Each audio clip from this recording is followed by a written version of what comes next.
അടുത്ത വിഷയം കണക്കാ. എന്നാ പിന്നെ ഈ 5 വിഷയം അടുത്ത വിഷയം കണക്കാ പഠിക്കുന്നത്. ബുക്ക് എടുത്ത് വെക്കാൻ. കണക്കാന്നാ പിന്നെ പഠിപ്പിക്കണം. ദാ, അനന്ത് വരുന്നേറ്റേ. ഇത് സാറേ ആ 3ന്റെ പട്ടിക അങ്ങോട്ടില്ലേ? 3ന്റെ ആ ഒരു 3 ഒരു 3 ആ 2 3 മൂന്നാറോ 3 അന്ന സാറും ചൊല്ലിക്ക്. 1 3 3 2 3 6. അതങ്ങനെ വരാൻ വഴിയില്ലല്ലോ. അത് അങ്ങനെ സാറേ സംശയം ഉണ്ടായിരിക്കും. വിളിക്കാൻ പോയി. ഹലോ, എന്തുവാ സാറേ? വനജ ടീച്ചറേ. സാറ് ക്ലാസ് എടുക്കാൻ സമ്മതിക്കൂലേ? അല്ല, ഞാനത് പറയട്ടെ.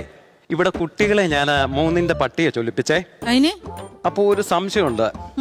അപ്പൊ മൂന്നാറ് വരുമോ? ഞാനെന്തിനാ സാറിന്റെ കൂടെ മൂന്നാർ വരുന്നേ? സാറേ, ഞാനൊരു കാര്യം പറഞ്ഞേക്കാം.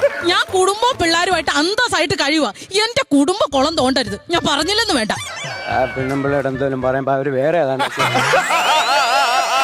സാറേ എന്താ പറഞ്ഞേ?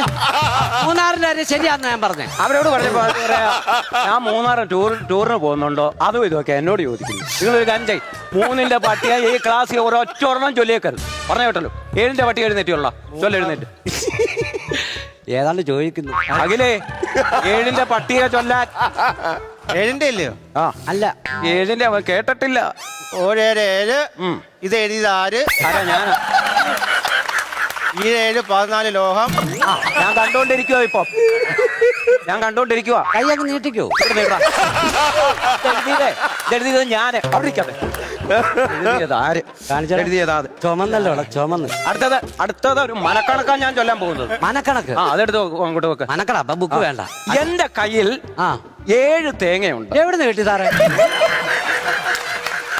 2 എണ്ണം അഖിലിന് കൊടുത്തു. എനിക്ക് വേണ്ട, വൈകിട്ട് കൊണ്ടുപോകാൻ പറ്റത്തില്ല.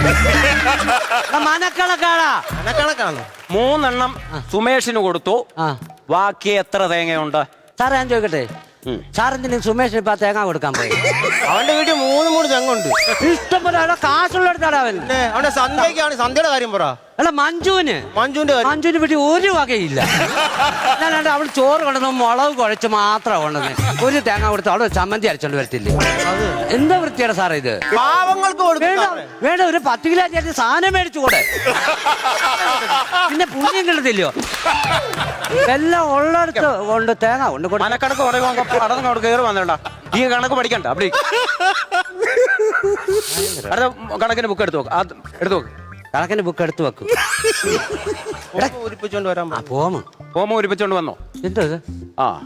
എന്താ അവര് പഠിപ്പിക്കാൻ പറ്റുന്ന പൈസ കിട്ടുമെന്ന് പറഞ്ഞില്ലേ? ആര്? എനിക്ക് കിട്ടും. നീ കൊടുത്തോ? കേട്ടില്ല. പേര് Akhil, father name Mohanan, address ചരിഞ്ഞു വീട് മേലാൽ വയ്ക്കത്തില്ല, പെരിങ്ങനാട്. അതെന്തോടാ? ചരിഞ്ഞ വീട് മേലെത്തില്ലെന്നാ അച്ഛനാ എഴുതിയത്. അച്ഛനും കൊള്ളാം മോനും കൊള്ളാം. വരുമാനം എത്ര? സ്വന്തമായി ഒന്നുമില്ല. വല്ലപ്പോഴും വീടിന്റെ മുകളിൽ കൂടി 2 3 എണ്ണം പറന്നു പോകും. അതെന്തോ വരുമാനം ഒന്ന് ചോദിച്ചേ? വിമാനം എത്രയാന്ന് പറഞ്ഞോണ്ടായി അച്ഛൻ എഴുതിയത്. നീ ഒന്നുകൂടെ പൂരിപ്പിച്ചോണ്ട് വരണം. അതിന്റെ വിമാനം മാറ്റിയാൽ മതി. വിമാനം അങ്ങ് മാറ്റിയാൽ മതി. അതിന്റെ സമയം കഴിഞ്ഞ് ഇനി അത് കൊടുക്കണ്ട. സ്കോളർഷിപ്പിലായിരുന്നു. പൈസ കിട്ടിയതിനായിരുന്നു. അടുത്ത ഹിസ്റ്ററി ബ്ലൗസ് ഔട്ട്. ഹിസ്റ്ററി പഠിപ്പിക്കാം. നിനക്കത് എനിക്ക് തരത്തില്ലായിരുന്നു. അപ്പോ ഹിസ്റ്ററി എന്നാൽ എന്ത്? പണ്ട് ആരെങ്ങാണ്ട് ഉണ്ടാക്കി വെച്ചമ്മേനാ. കണ്ടാരം ഉണ്ടാക്കി വെച്ച ചരിത്രമാണ് ഹിസ്റ്ററി. പണ്ട് നടന്ന കാര്യങ്ങളാണ് ചരിത്രമാണ്. ശരി, നീ പറഞ്ഞത് ശരിയാണ് ഒരു കണക്കിന്. ശരിയാക്കിയില്ലേ ഞാൻ? പിന്നെ അടുത്തത് 1ാം ലോക മഹായുദ്ധവും 2ാം ലോക മഹായുദ്ധവും തമ്മിലുള്ള വ്യത്യാസം പറയടാ ആനന്ദു. സാറേ, ഈ 2ാം ലോക മഹായുദ്ധം എളുപ്പമായിരുന്നു. കാരണം അധികം പണിയില്ല. ആദ്യത്തെ 1ാം ലോക മഹായുദ്ധത്തിൽ കുറച്ചുപേരൊക്കെ മരിച്ചല്ലോ. ഒരു 4 മണി ആയപ്പോഴത്തേനും എല്ലാം പരിപാടി ഒതുക്കി വാളും എല്ലാം കഴുകി വെച്ച് അവർ 4 ആയപ്പോഴത്തേനും എല്ലാവരും വീട്ടിൽ വന്നു.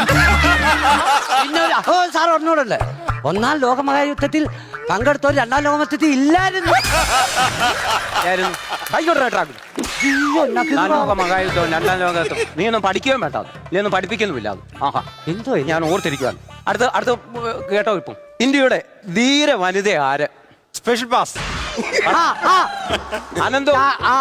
എനിക്ക് എപ്പോഴും ഇഷ്ടപ്പെടുന്നില്ല കേട്ടോ. ഇന്ത്യയുടെ ധീര വനിത സ്പെഷ്യൽ ചേർത്തോളാം അതിനകത്ത്. ഝാൻസി റാന്നി. സാറേ, ഇത് ധീരവനിതയാണെന്ന് എനിക്കറിയാം. ഞങ്ങളുടെ നാട്ടുകാരാന്ന് ഞാനിപ്പോഴും അറിയുന്നത്. റാന്നിക്കാരിയാ ഝാൻസി റാന്നി. ഝാൻസി റാന്നി സാറ് സംശയം ഉണ്ടെങ്കിൽ വിളിച്ചു ചോദിച്ചു. ഝാൻസി റാണി വരാൻ വഴിയില്ലല്ലോ. ഒരെണ്ണം ഇട്ട് കൊടുത്തിട്ടുണ്ട്. പോകാൻ വഴി കിട്ടൂ. ഹലോ, ഝാൻസി റാണി? ഝാൻസി റാണിയോ? അല്ല, സോറി, ഇന്ത്യയുടെ ധീര വനിത ടീച്ചറേ. എന്തുവന്ന്? അല്ല, ഇന്ത്യയുടെ ധീര വനിത ആരാന്നറിയാമോ ടീച്ചറെ? കാർത്യായനി. എന്താ പറഞ്ഞു സാറേ? കാർത്തിയായനി. അതാരാ? നൈസായിട്ട് അവരെന്റെ തള്ളക്ക് വിളിച്ചതാ. ഫ്ലവേഴ്സ് ഒരുക്കുന്ന കാഴ്ച വസന്തം യൂട്യൂബിൽ പ്രേക്ഷകർക്ക് ലൈവായി കാണാം. ഫ്ലവേഴ്സ് കോമഡിയിൽ ജോയിൻ ചെയ്യൂ, ആസ്വദിക്കൂ.